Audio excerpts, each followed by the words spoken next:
Бір балықшы өте бағалы алмас тасын тауып алыпты. Алмазды алып қуанышпен зергердің алдына келеді. Зергер алмазға ұзақ қарапты да былай дейді: бұл тасыңыз өте бағалы. Мен барлық байлығымды жинап сізге берсем де, мұның құнының жартысын да өтей алмайды. Сізге берер кеңесім, жақсысы, әділ патшаның құзырына барыңыз. Тек әділ патша ғана сіздің тасыңызға лайық баға мен байлық бере алады. Балықшы алмазын құшақтап, әділ патшаның құзырына келіпті. Әділ патша және оның қазынашысы балықшының тасын ұзақ зерттеп болған соң балықшыға былай депті: келтірген алмазыңа баға жетпейді. Сондықтан біз мынадай бір шешімге келдік.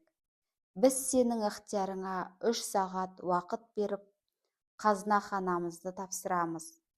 Осы 3 сағат ішінде қазынаханамыздан өзің қалағаныңша байлықты тасып алып кет.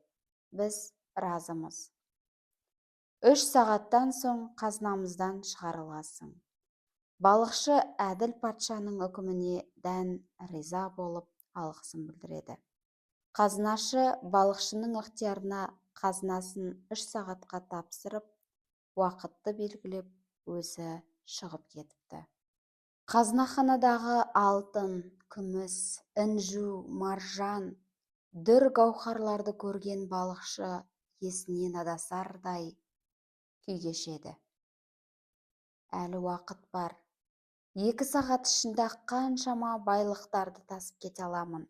Біраз демалып алайын деген оймен алтындардың үстіне жатып алып, қиялға беріліп кетіпті. Енді дүниедегі ең бай адамға айналдым.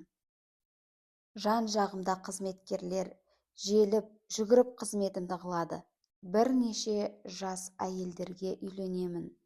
Бірнеше зәулім сарайларым болады. Тағысын тағы.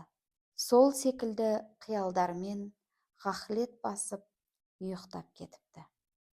Бір кезде қазынашы балықшыны келіп оятып тұр екен. Оян, тұр орныңнан, уақытың бітті. Қазынаханадан шығып кет. Балықшы абдырап: о сорлы басым, ғафлет ұйқысы басыпты ғой мені. Қазір алтындарымды алып алайын дейді. Қандай алтын? Сенің уақытың бітті. Шық бұл жерден, ешқандай алтын алмайсың. Балықшы болса: бір уыс алтын алып алайыншы, тым болмаса. Қазынашы күлімдеп: бір уыс деп қояды. Бір дана алтын да ала алмайсың. Өзіңе берілген уақыт ішінде қалағаныңша алтын алуың керек еді. Енді жоқ, кәне шық деген екен. Балықшы бір алтынға да ие бола алмай, қазынаханадан шығып кетіп.